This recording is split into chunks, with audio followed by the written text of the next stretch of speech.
Malam Bapak Ibu Saudara, bersyukur hari ini kita boleh bersama kembali di dalam ibadah firman dan doa. Saat ini saya mengajak kita untuk mempersiapkan diri kita, hati kita, dan pikiran kita. Kita mau bersaat teduh sejenak di hadapan Tuhan.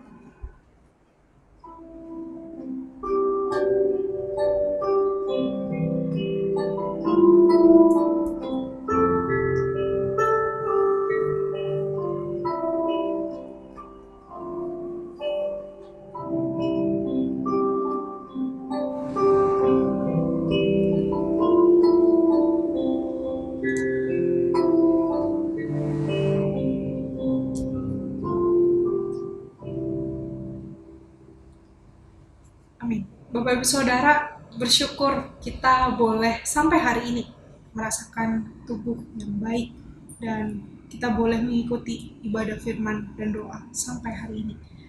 Itu semua karena kebaikan dan kasih rahmat Tuhan yang begitu luar biasa di dalam kehidupan kita. Saat ini saya mengajak kita untuk bersama-sama memuji akan kebaikan Tuhan, akan rahmat Tuhan di dalam kehidupan kita. Kita mau memuji KPPK 62. Ku mau puji tentang rahmat-Mu.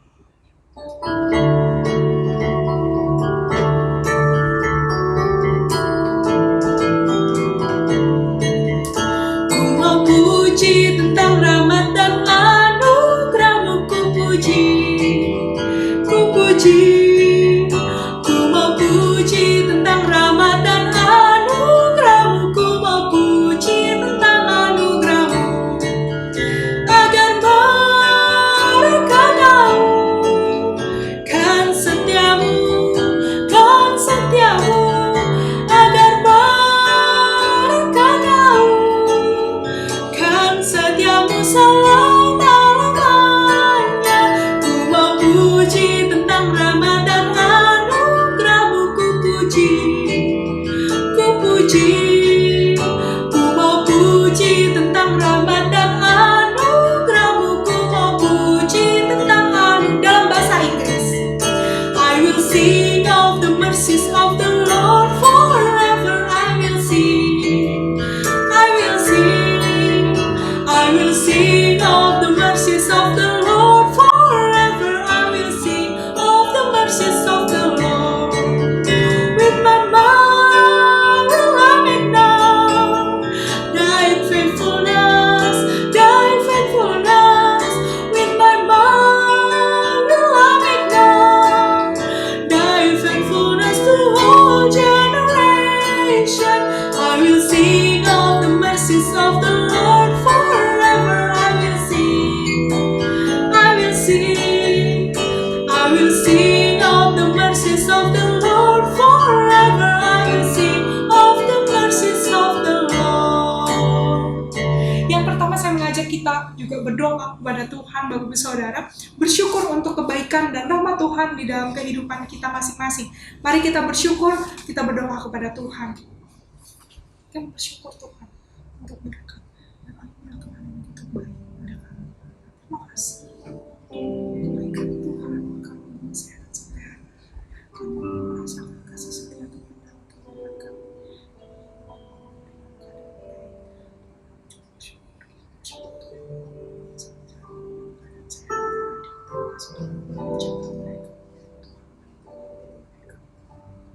Tuhan, kami bersyukur untuk kebaikan Tuhan yang begitu luar biasa dalam kehidupan kami, untuk kasih dan rahmat Tuhan yang tidak pernah habis dalam kehidupan kami. Terima kasih Tuhan, terima kasih. Kami bersyukur punya Allah yang baik seperti Engkau.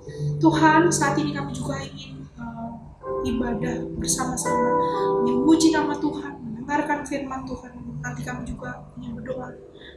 Kami menyerahkan ibadah firman dan doa ini dalam tangan dari awal pertengahan ke akhirnya. Semoga boleh berjalan dengan baik. Terima kasih Tuhan. Kami berdoa dan mengucap syukur. Dalam nama Tuhan Yesus, kami serahkan doa kami. Amin. Sebelum kita mendengarkan firman Tuhan, Bapak Ibu Saudara, mari kita siapkan hati kita. Kita mau pujikan. Ada kisah untuk bangsa-bangsa. KPPK nomor 376.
dipersilakan. Shalom Bapak Ibu sekalian, selamat malam, khususnya kepada semua anggota Jemaat GKI Bungur dimanapun saudara berada. Malam ini kita akan merenungkan firman Tuhan, tapi sebelumnya mari kita tundukkan kepala dan kita berdoa. Bapa di surga, kami berterima kasih kesempatan yang Kau berikan kepada kami untuk belajar firman Tuhan dalam persekutuan doa pada malam ini. Urapi pakai hamba-Mu dalam menjelaskan firman Tuhan. Roh Kudus menolong kami menangkap pesan firman Tuhan, memberkati para pemirsa yang mengikuti siaran ini di rumah. Tuhan tolong supaya kami menangkap firman Tuhan dan boleh mengambil keputusan-keputusan yang penting dan berarti dalam hidup ini, supaya ya Tuhan kami tidak melewati hidup dengan sia-sia, tapi bermakna memuliakan nama Tuhan. Terpujilah nama-Mu ya Tuhan, berfirmanlah kepada kami ya Tuhan, kami siap mendengarkan. Terima kasih Tuhan, demi nama Tuhan Yesus, penebus dan juru selamat kami yang hidup, kami siap mendengarkan firman Allah. Haleluya. Amin. Saudaraku sekalian yang dikasihi Tuhan Yesus Kristus, kita akan membaca dari firman Tuhan dari Ibrani pasal 11 ayat 23 sampai dengan ayat yang ke-29. Ibrani pasal yang ke-11 ayat 23 sampai dengan ayat yang ke-29, saya akan membacakan demikian firman Tuhan. Karena iman maka Musa setelah ia lahir disembunyikan selama 3 bulan oleh orang tuanya, karena mereka melihat bahwa anak itu elok rupanya, dan mereka tidak takut akan perintah raja. Karena iman maka Musa setelah dewasa menolak disebut anak putri Firaun, karena ia lebih suka menderita sengsara dengan umat Allah daripada untuk sementara menikmati kesenangan dalam dosa. Ia menganggap penghinaan karena Kristus sebagai kekayaan yang lebih besar daripada semua harta Mesir, sebab pandangannya ia arahkan kepada upah. Karena iman maka ia telah meninggalkan Mesir dengan tidak takut akan perintah raja. Ia bertahan sama seperti ia melihat apa yang tidak kelihatan. Karena iman maka ia mengadakan Paskah dan pemercikan darah supaya pembinasa anak-anak sulung jangan menyentuh mereka. Karena iman maka mereka telah melintasi Laut Merah sama seperti melintasi tanah kering, sedangkan orang-orang Mesir tenggelam ketika mereka mencobanya. Sampai sekian jauh pembacaan firman Tuhan. Yang berbahagia adalah orang-orang yang membaca firman Tuhan, merenungkannya dan mengerti apa yang dibaca, dan lebih penting adalah melaksanakannya untuk kehidupan sehari-hari. Saudaraku sekalian yang dikasihi Tuhan, setiap manusia pasti membuat keputusan-keputusan dalam hidupnya, dan keputusan apa yang diambil itu menentukan akan akibat di masa yang akan datang dalam hidupnya. Pilihan mana yang diambil itu akan berdampak luas, mempengaruhi masa depannya, bahkan sampai kepada kekekalan. Saudaraku sekalian yang dikasihi Tuhan, tiap hari manusia pasti membuat keputusan-keputusan dan pilihan-pilihan dalam hidupnya. Bahkan menurut suatu survei, orang dewasa itu Bapak Ibu sekalian mengambil keputusan kurang lebih 35.000 keputusan setiap hari. Ini survei yang dilakukan oleh Cornell University di Amerika Serikat. Dan untuk mengestimasikan akan hal ini Bapak Ibu sekalian, seorang dewasa itu membuat keputusan kurang lebih 226 keputusan itu per hari hanya menyangkut makanan saja. Maka masuk akal kalau 35.000 keputusan tiap hari, baik itu keputusan-keputusan yang kecil, sedang, ataupun yang besar. Waktu saya membaca ini, apakah tidak lebay Bapak Ibu sekalian? Saudaraku sekalian, bagaimana metodologi penelitiannya dan bagaimana apa variabel yang dan sampel yang digunakan untuk diteliti, itu saudara bisa searching langsung. Yang pasti ini bukan riset abal-abal ya sekaliber Cornell University, tetapi memang itulah satu hal yang realita dilakukan oleh mereka. Saudaraku sekalian dikasih Tuhan, fokus kita pada saat ini bukanlah berapa keputusan yang diambil, bukan itu yang menjadi keputusan kita. Tapi apakah keputusan yang diambil itu penting atau tidak? Bernilai atau tidak? Ataukah keputusan yang remeh atau tidak penting? Sebab keputusan mana yang kita ambil, Bapak Ibu sekalian, itu akan berdampak ke depan. Apakah keputusan itu salah atau benar, akan berdampak untuk hidup sementara di dalam dunia ini, bahkan sampai kepada kekekalan. Saudara, melalui perenungan kita pada saat ini, saya ingin mengajak kita untuk belajar dari satu tokoh besar di dalam Alkitab, yaitu seorang yang bernama Musa. Saudara, agar pembahasan tentang Musa ini dan keputusan yang yang diambil bisa menjadi sistematis, saya akan bagi dalam beberapa poin pada saat ini, saudaraku sekalian. Saudara, yang pertama kita tentang providensi Allah atas Musa. Apa itu providensi? Providensi adalah pemeliharaan Tuhan yang ajaib terhadap umatnya, baik secara individu maupun secara komunal. Dalam hal ini kepada Musa. Saudaraku sekalian, kita tahu sejarahnya bagaimana Raja Firaun itu yang muncul kemudian itu tidak mengenal Yusuf setelah Yusuf meninggal. Dengan Firaun sebelumnya, Yusuf sangat akrab, bahkan Yusuf dipercayakan sebagai orang kepercayaan di tanah Mesir, menjadi Perdana Menteri juga. Setelah Yusuf meninggal, maka Raja Mesir yang belakangan itu tidak mengenal Yusuf. Ya, banyak Yusuf yang begitu banyak berjasa, ya, secara ekonomi menyelamatkan Mesir dari bencana kelaparan pada waktu itu. Raja Firaun yang baru menggantikan Firaun sebelumnya, itu iri hati kepada orang Israel yang berkembang secara luar biasa, beranak pinak di tanah Mesir. Sehingga timbul ide gila daripada Firaun agar para bidan itu membunuh bayi-bayi Israel yang lahir, kalau itu bayi laki-laki.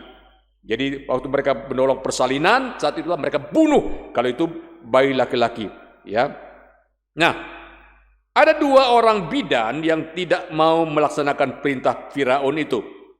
Alkitab mengatakan bidan-bidan itu takut akan Allah. Yang pertama bernama Sifra, yang kedua bernama Pua.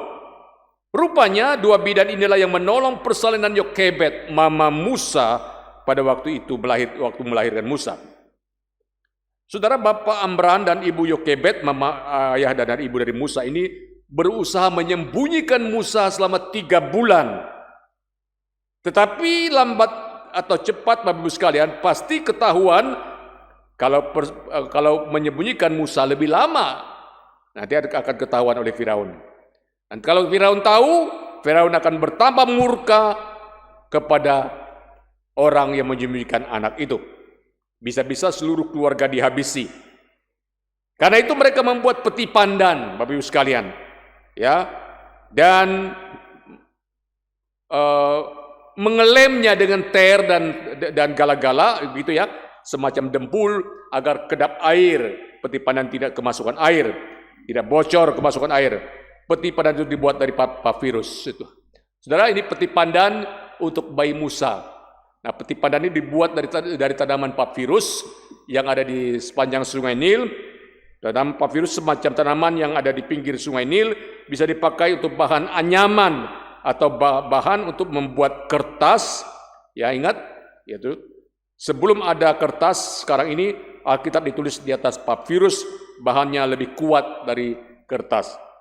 Nah, bayi Musa dimasukkan dalam peti pandan ini, lalu dihanyutkan di Sungai Nil, saudaraku sekalian. Ya. Jadi mama dari Musa bernama Yokebed dan Miriam kakak Musa itu pelan-pelan menaruh bayi itu dalam peti pandan dan dihanyutkannya di dalam Sungai Nil. Nah, ajaibnya saudaraku sekalian, ketika peti pandan itu yang berisi bayi Musa itu lewat di depan tempat permandian keluarga Firaun, putri-putri Firaun diturun mandi ke tempat permandian di pinggir Sungai Nil itu. Dan ini betul-betul providensi Allah. Bagaimana Yokebed, mama Musa itu bisa memperhitungkan ketepatan air yang mengalir itu, peti itu tiba di depan tempat permandian putri Firaun. Waktu mereka turun mandi ke situ, andai kata peti itu lewat lebih cepat, maka putri Firaun tidak akan melihat. Atau lebih lambat, mereka juga tidak akan melihat. Tapi persis waktu mereka mandi, peti itu lewat di depan putri Firaun, sehingga putri Firaun bisa memengutnya dan membawanya ke istana dan mengangkatnya sebagai anak. Saudara, namun karena Musa baru berumur sekitar 3 bulan, saudaraku sekalian, dan perlu menyusui, maka putri Firaun mencari perempuan Ibrani siapa saja yang bisa kasih ASI kepada Musa untuk menyusui Musa pada waktu itu. Nah, Miriam kakak Musa itu mengendap-endap, lihat dari jauh, ya. Dan dia berkata kepada putri Firaun, biar saya yang mencari wanita Ibrani untuk menyusui bayi ini. Ya tentu dia cari mamanya sendiri. Singkat cerita, Miriam memanggil ibunya sendiri untuk menyusui bayi Musa. Dan putri Firaun itu tidak tahu kalau Yokebed adalah ibu Musa sendiri. Jadi Yokebed ini mendapatkan triple berkat, Bapak Ibu sekalian. Kenapa itu triple berkat? Pertama, Musa tidak dibunuh, malah diangkat menjadi putri Firaun. Itu berkat yang pertama. Yang kedua, Yokebed dapat kesempatan untuk menyusui dan merawat anak kesayangannya sendiri sekitar 3 sampai 4 tahun kira-kira. Itulah kesempatan Yokebed untuk menanamkan keyakinan iman kepada Allah Yahweh, kepada Musa anaknya, dan mendoakan anaknya. Berkat ketiga adalah Yokebed diberikan upah oleh putri Firaun karena menyusui dan merawat Musa, bayi yang malang itu. Saudara-saudara, bisa menyusui dan merawat anak sendiri saja sudah merupakan kebahagiaan buat Yokebed. Sekarang dibiayai lagi oleh putri Firaun, diberikan ongkos, diberikan upah. Luar biasa providensi Allah ya atas diri Musa. Saudara, meskipun apa yang dialami Musa tidak sama dengan apa yang kita alami, Bapak Ibu sekalian, namun bila kita renungkan baik-baik, saudaraku sekalian, maka kita akan memiliki banyak kesaksian dalam hidup ini bagaimana Tuhan pelihara hidup kita masing-masing. Sehingga kita dapat bersyukur kepada Tuhan bahwa Tuhan itu begitu peduli kepada umatnya, termasuk pada masa pandemi COVID-19 ini. Berbagai cara Tuhan. Saudara bisa bersaksi untuk itu. Itu menambah keyakinan kita bahwa Tuhan adalah Tuhan yang memelihara hidup kita. Saudara, itu sebabnya penting selama 3-4 tahun Musa di rumah, Yokebed itu menanamkan iman kepada Musa, sehingga Musa menjadi anak yang betul-betul tahu siapakah Tuhan yang dia sembah. Dan dia tidak lupa diri ketika dia tinggal di istana. Makanya pentingnya pendidikan rohani bagi anak-anak sejak balita.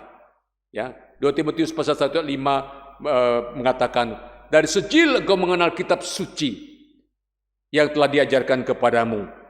Lalu Amsal pasal 22 ayat 6 mengatakan, didiklah orang muda menurut jalan yang patut baginya, maka pada masa tuanya pun ia tidak akan menyimpang daripada jalan itu. Saudara, poin kedua, kehidupan Musa di istana Mesir. Saudara, Alkitab tidak banyak menceritakan detail kehidupan Musa selama dia berada di istana Mesir. Namun yang pasti, sebagai anak angkat putri Firaun, Musa tentu mendapatkan fasilitas yang terbaik dan hak istimewa sebagai anak angkat putri Firaun. Musa mendapatkan pendidikan yang terbaik di Mesir. Musa mendapatkan makanan minuman yang khas istana. Musa dapat menikmati fasilitas istana Mesir yang mewah itu. Saudara, dalam kuasa dan kedaulatan Tuhan, semuanya itu bertujuan untuk membekali Musa, sehingga dia kemudian hari bisa menjadi pemimpin bagi bangsa Israel keluar dari tempat perbudakan di Mesir itu. Saudaraku sekalian yang dikasihi Tuhan Yesus Kristus, khususnya bagi anak-anak muda yang mendapatkan kesempatan untuk memperoleh pendidikan yang baik dalam maupun luar negeri. Ketahuilah bahwa Tuhan mau saudara diberkati sedemikian rupa dalam studi saudara, agar dipakai sebagai sedemikian rupa untuk hormat dan kemuliaan bagi nama Tuhan. Jangan makin tinggi ilmu, makin lupa Tuhan. Makin sukses, Tuhan diabaikan. Musa tidak. Diingat bahwa Tuhanlah yang memberkati dia, memungkinkan dia untuk hidup dan menikmati pendidikan dan kemewahan istana Mesir. Saudara, yang ketiga, sekarang kita masuk dalam keputusan penting dan bernilai yang dilakukan oleh Musa. Saudara perhatikan Ibrani pasal yang ke-11 ayat 24 sampai 27 tadi. Karena iman maka Musa setelah dewasa menolak disebut anak putri Firaun. Karena ia lebih suka menderita sengsara dengan umat Allah daripada untuk sementara menikmati kesenangan dalam dosa. Ia menganggap penghinaan karena Kristus sebagai kekayaan yang lebih besar daripada semua harta Mesir, sebab pandangannya ia arahkan kepada upah. Karena iman maka ia telah meninggalkan Mesir dengan tidak takut akan murka raja. Ia bertahan sama seperti ia melihat apa yang tidak kelihatan. Saudaraku sekalian yang dikasihi Tuhan, rupanya hidup yang mewah di Mesir tidak membuat Musa itu lupa diri, lupa akan identitasnya sebagai umat Tuhan, umat pilihan Tuhan. Tidak. Saudara, sekarang ini ada banyak orang yang jangankan istana, ya, ditawarkan rumah, mohon maaf, yang BTN saja, yang sederhana saja, yang RRS saja, barangkali membuat mata silau dan meninggalkan Kristus yang sangat bernilai harganya. Saudara, dalam pelayanan saya ke daerah-daerah dan juga perkenalan saya ke Malaysia, saya diberitahukan bahwa di satu tempat tertentu penduduk disubsidi untuk perumahan dengan syaratnya mereka harus meninggalkan iman mereka dalam Kristus. Dan itu terjadi di berbagai tempat. Saudara, mari kita bandingkan dengan Musa. Ya, keputusan apa, pilihan apa yang Musa penting, yang penting dalam kehidupannya. Saudara, dikatakan bagaimana? Karena iman maka Musa setelah dewasa menolak disebut putri Firaun. Karena ia lebih suka menderita bersama sengsara bersama umat Allah daripada untuk sementara menikmati kesenangan dalam dosa. Ia menganggap penghinaan karena Kristus sebagai kekayaan yang lebih besar daripada semua harta Mesir.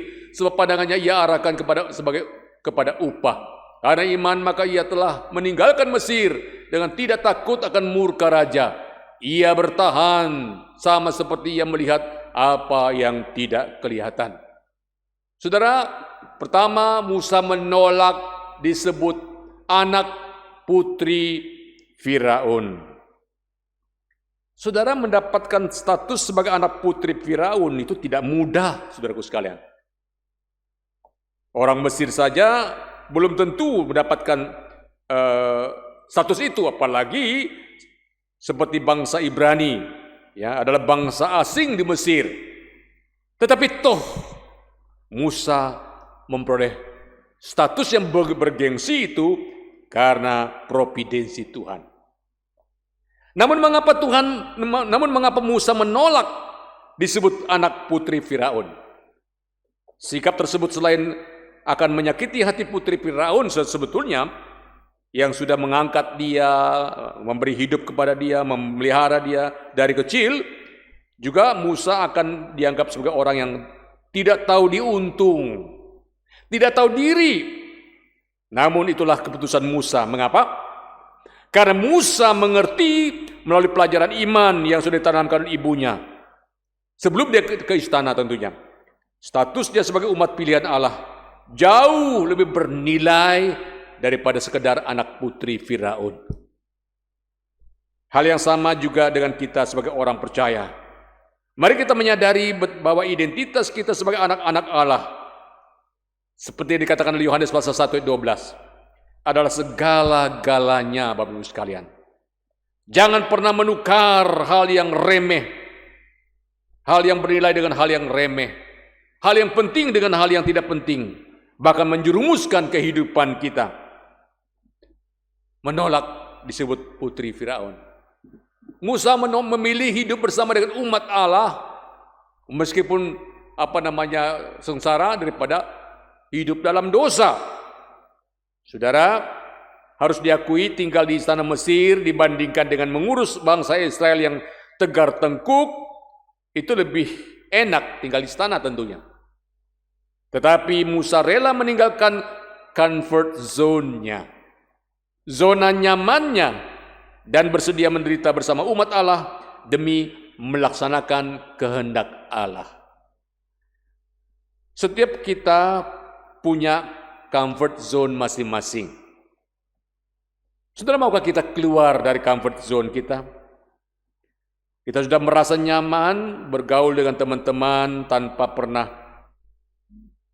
menyaksikan iman kita dan pengharapan kita yang kita miliki. Tidak pernah ngomong tentang Yesus kepada mereka. Karena kita khawatir teman kita tersinggung, sehingga menimbulkan perasaan tidak enak. Maka supaya tetap enak, ya kita tidak usah bicara soal iman lah. Itu comfort zone kita. Hanya dua kemungkinan bila kita bersaksi tentang iman, Bapak Ibu sekalian. Kesaksian kita bisa ditolak, atau orang itu memutuskan dengan orang itu memutuskan persahabatan dengan kita. Kita menghormati keputusan orang, Bapak Ibu sekalian. Tapi kalau orang tersebut mau menerima kabar baik yang kita beritakan itu, Bapak Ibu sekalian, bukankah itu akan menjadi menyelamatkan jiwanya sehingga dia memperoleh hidup yang kekal? Dan untuk itu kita harus berani keluar dari zona nyaman agar kita bisa dipakai Tuhan untuk melaksanakan rencana agungnya. Yang ketiga, dalam konsep pikiran Musa, Kristus itu lebih bernilai daripada kekayaan Mesir.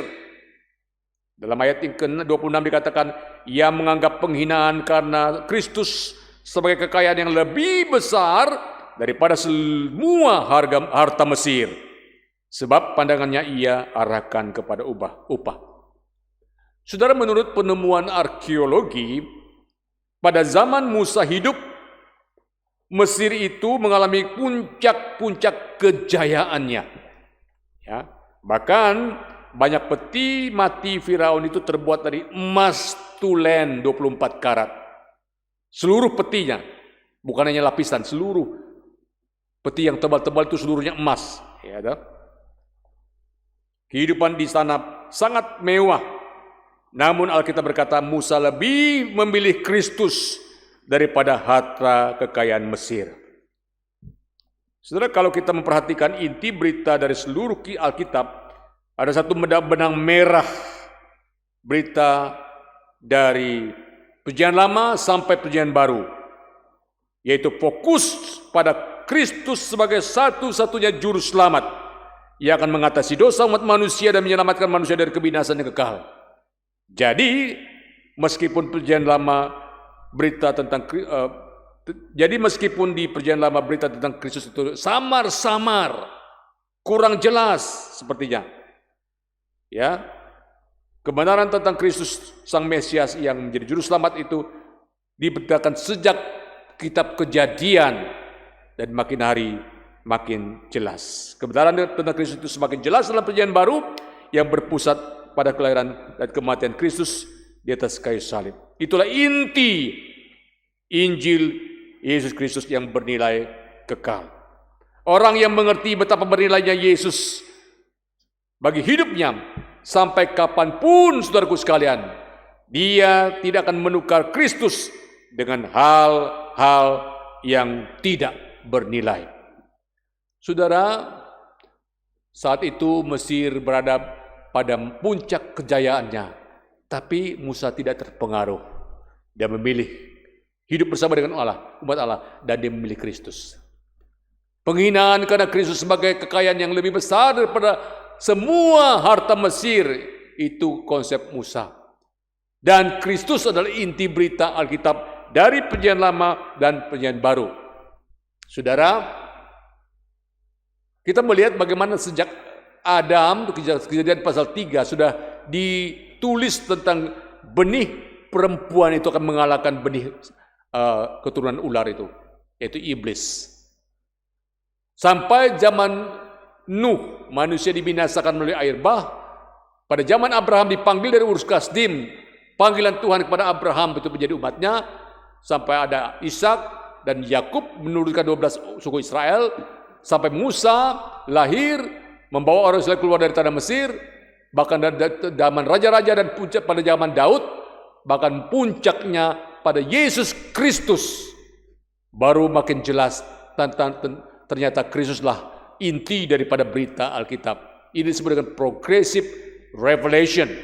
Wahyu yang sifat progresif makin hari makin jelas, makin hari makin jelas. Saudaraku sekalian, maka kita melihat bagaimana dengan keselamatan orang-orang yang sebelum Kristus. Perhatikan bagan yang saya buat. Saudara, dari Perjanjian Lama sampai Perjanjian Baru, sejak Kejadian pasal 3:15 sudah bicara tentang Kristus. Wahyu pasal 20 ayat 5, Kristus juga sebagai juru selamat satu-satunya. Jadi kalau pada zaman Kristus itu berlaku surut atau orang memandang kepada Kristus yang tersalib, kalau kita sekarang juga tetap memandang kepada Kristus yang tersalib. Jadi Kristus itu merupakan pusat sejarah, pusat keselamatan umat manusia dari segala zaman, dari segala abad. Orang sebelum Kristus mengimani Mesias yang akan datang, tapi orang yang setelah Kristus percaya kepada Kristus yang sudah mati dan bangkit bagi manusia. Saudara, oleh karena itu dalam 2 Timotius pasalnya yang ke-1 ayat 14, Paulus mengatakan, peliharalah harta yang indah. Itu yang dipelihara oleh Musa. Keselamatan dalam Yesus, juru selamat, pelihara, pegang, jangan sampai tertukar atau ditukarkan. Kristus adalah pilihan yang paling penting dan bernilai di dalam kehidupan orang percaya. Saudaraku sekalian dikasih Tuhan Yesus Kristus, kembali pastikanlah kita mengambil keputusan-keputusan yang penting dan tepat dalam hidup ini. Dan keputusan apa yang kita ambil menentukan masa depan kita dalam dunia ini, bahkan sampai kepada kekekalan. Dalam Wahyu pasal 3:20 Tuhan Yesus berkata, lihatlah aku berdiri di muka pintu dan mengetuk. Barang siapa membukakan pintu hatinya, aku akan masuk mendapatkan dia, tinggal bersama dengan dia, makan bersama dengan dia. Putuskan keputusan yang penting ini. Buka hati, terima Yesus sebagai Tuhan dan Juru Selamat pribadi untuk beroleh kehidupan yang kekal. Itu keputusan yang paling penting di antara sekian banyak keputusan dalam hidup ini. Tuhan kiranya memberkati kita sekalian untuk dengan hikmat Tuhan menjalani kehidupan ini dan keputusan-keputusan yang benar dan penting yang berpengaruh dalam masa depan hidup kita dan yang lebih penting dalam masa kekekalan. Tuhan Yesus memberkati kita sekalian. Amin. Mari kita berdoa. Ya Tuhan, dengan pikiran yang terbatas, kadangkala kami mengambil keputusan-keputusan yang salah, yang tidak sesuai dengan kehendak-Mu. Tapi melalui pencerahan firman Tuhan, kami mengerti ya Tuhan, bahwa keputusan yang paling penting di antara sekian banyak keputusan adalah mengambil keputusan percaya dan menerima Tuhan Yesus sebagai Juru Selamat pribadi, yang tidak bisa ditukarkan dengan harta dunia ini. Tolonglah kami ya Tuhan dalam kehidupan ini tidak mengambil keputusan yang sia-sia, agar kami tidak menyesal untuk selama-lamanya. Kami meneladani Musa, meskipun Dia berhutang budi kepada putri Firaun. Dia tahu dan telah menikmati pendidikan dan kemewahan di tanah Mesir. Tapi dia memegang Kristus itu lebih bernilai dari segala-galanya. Sehingga dia rela menderita bersama dengan umat Allah. Tuhan, izinkan kami hidup puluhan tahun di tengah-tengah dunia ini. Biarlah kami juga tidak menukar Engkau ya Yesus, yang harta yang sangat berharga, dengan hal-hal yang bersifat sepele dan sementara dalam hidup ini. Berkati para pendengar yang telah mendengarkan firman Tuhan ini. Teguh berpegang pada Kristus Yesus sebagai Tuhan dan Juru Selamat satu-satunya. Dengar doa kami. Kami berdoa dan bersyukur demi nama Tuhan Yesus Penebus dan Juru Selamat kami yang hidup, kami berdoa dan bersyukur. Haleluya. Amin. Sampai sekian renungan firman Tuhan. Terima kasih atas perhatian saudara. Sampai jumpa lagi di masa yang akan datang. Tuhan Yesus memberkati. Amin. Bapak Saudara, saat ini kita juga ingin berdoa untuk beberapa pokok doa. Mari kita mempersiapkan hati kita. Yang pertama, kita mau berdoa untuk Komisi Remaja dan Pemuda. Bapak Saudara, kita berdoa agar anak-anak remaja dan pemuda di rumah mereka, di tempat mereka, dimanapun berada, mereka boleh terus menjadi berkat bagi sekitar mereka. Mereka boleh terus dipakai untuk menjadi terang di sekitar mereka. Mereka boleh menjadi seorang anak Tuhan yang boleh tampil beda dari teman-temannya, dari kalangan sahabat-sahabatnya dan kalangan sekitarnya.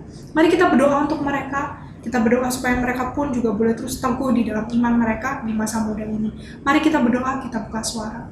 Tuhan, saat ini kami ingin berdoa bersama untuk Komisi Remaja dan Pemuda. Kami berdoa untuk jemaat remaja dan pemuda ini, Tuhan, pengurus dan jemaat, menyerahkan dalam tangan Tuhan. Semoga mereka boleh terus menjadi berkat di sekitar mereka. Mereka boleh terus menjadi terang Injil Tuhan dimanapun mereka berada. Tuhan, kami berdoa supaya keberadaan mereka itu boleh menjadi satu hal anugerah bagi orang lain, dan orang lain boleh merasakan kasih Kristus yang begitu luar biasa di dalam kehidupan mereka. Kami berdoa Tuhan, menyerahkan anak-anak ini supaya di masa-masa muda mereka ini saat ini juga mereka boleh terus memiliki iman yang teguh di hadapan Tuhan. Mereka boleh terus bersandar kepada Tuhan melewati setiap mungkin pergumulan hidup mereka saat ini. Kami berdoa ya Tuhan, semoga mereka pun boleh terus menjaga relasinya dengan Tuhan, agar sinar Tuhan boleh terus terpancar dalam kehidupan mereka. Kami menyerahkan mereka dalam tangan Tuhan. Semoga Tuhan yang boleh terus pimpin anak-anakmu ini, Tuhan. Dalam nama-Mu kami berdoa. Yang kedua, Bapak Saudara, mari kita juga berdoa untuk pegawai gereja dan pegawai pastori. Kita berdoa untuk setiap karyawan gereja, koster, supir, satpam. Kita menyerahkan mereka dalam tangan Tuhan. Semoga Tuhan boleh juga membuka hati mereka, untuk mereka juga boleh mengenal Injil. Mereka boleh merasakan kasih Tuhan lewat kehadiran kita sebagai jemaat di tempat ini. Dan kita berdoa semoga Tuhan juga boleh pakai kita untuk menjadi terang bagi mereka, untuk menjadi satu Injil Tuhan bagi mereka, agar mereka boleh melihat diri Kristus di dalam diri kita. Mari kita berdoa, kita minta kepada Tuhan, dan kita berdoa untuk mereka. Tuhan, saat ini kami juga ingin berdoa ya Tuhan untuk setiap karyawan, baik yang di Gereja Bungur ataupun di Alam Sutra dan juga di Pastori. Tuhan, menyerahkan setiap karyawan gereja, koster, supir, cleaning service, satpam dalam tangan Tuhan. Semoga Tuhan yang boleh terus pimpin dan berkati setiap apapun yang mereka kerjakan di dalam pelayanan mereka di gereja ini. Tuhan, kami berdoa juga semoga mereka boleh membuka hati mereka, untuk mereka boleh mengenal Tuhan, untuk mereka boleh mengerti Injil Tuhan, merasakan kasih Tuhan. Kami berdoa ya Tuhan untuk kehadiran setiap jemaat juga di tempat ini, di Alsut juga Tuhan, dan setiap hamba Tuhan juga yang ada di Pastori. Kami berdoa supaya kehadiran kami itu pun juga menjadi saksi bagi mereka Tuhan. Itu boleh menjadi berkat bagi mereka. Mereka boleh mengenal Tuhan, mereka boleh mengenal Kristus yang penuh kasih itu di dalam kehidupan setiap kami, hamba Tuhan dan jemaat-Mu. Tuhan, kami berdoa, menyerahkan diri kami agar kami boleh terus menjadi terang itu bagi mereka, dan kami juga menyerahkan mereka dalam tangan Tuhan di dalam pekerjaan mereka, di dalam iman mereka. Kami berdoa, menyerahkan setiap doa dalam tangan Tuhan Yesus Kristus. Yang ketiga, mari kita berdoa untuk keluarga kita, Bapak Saudara, di dalam pergumulan keluarga kita masing-masing. Kita menyerahkan setiap pergumulan keluarga ini dalam tangan Tuhan, baik dalam hal ekonomi, atau dalam hal relasi, atau dalam hal apapun. Kita berdoa menyerahkan dalam tangan Tuhan. Kita serahkan supaya Tuhan yang boleh terus menolong dan memimpin kita bersama dengan keluarga. Mari kita bersuara. Tuhan, saat ini kami juga berdoa untuk kami bersama dengan keluarga kami. Tuhan yang tahu setiap pergumulan, Tuhan yang tahu setiap apa yang kami hadapi bersama-sama.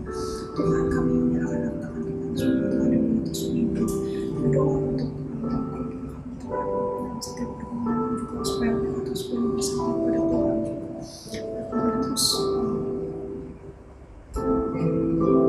memiliki ingin terus bersandar pada Tuhan. Kami berdoa untuk Tuhan juga terus sertai mereka, memberikan mereka kesehatan. Terima kasih Tuhan, terima kasih. Bapak, kami bersyukur untuk kesempatan yang Tuhan berikan, kami boleh memuji nama Tuhan, kami boleh mendengarkan firman-Mu, dan kami juga boleh berdoa di hadapan Tuhan. Dan kami menyerahkan setiap doa kami ini dalam tangan Tuhan. Kami mau percaya bahwa Tuhan selalu mendengarkan apa yang kami panjatkan, dan Tuhan yang akan mengabulkan seturut waktu dan kehendak Tuhan. Terima kasih ya Tuhan, terima kasih. Kami menyerahkan diri kami dalam tangan, dalam nama Tuhan Yesus kami berdoa dan mengucap syukur. Ibadah firman dan doa selesai. Bapak Ibu Saudara boleh bersaat teduh sejenak, kemudian boleh mempersiapkan diri untuk PA yang akan diadakan setelah ini. Tuhan Yesus memberkati.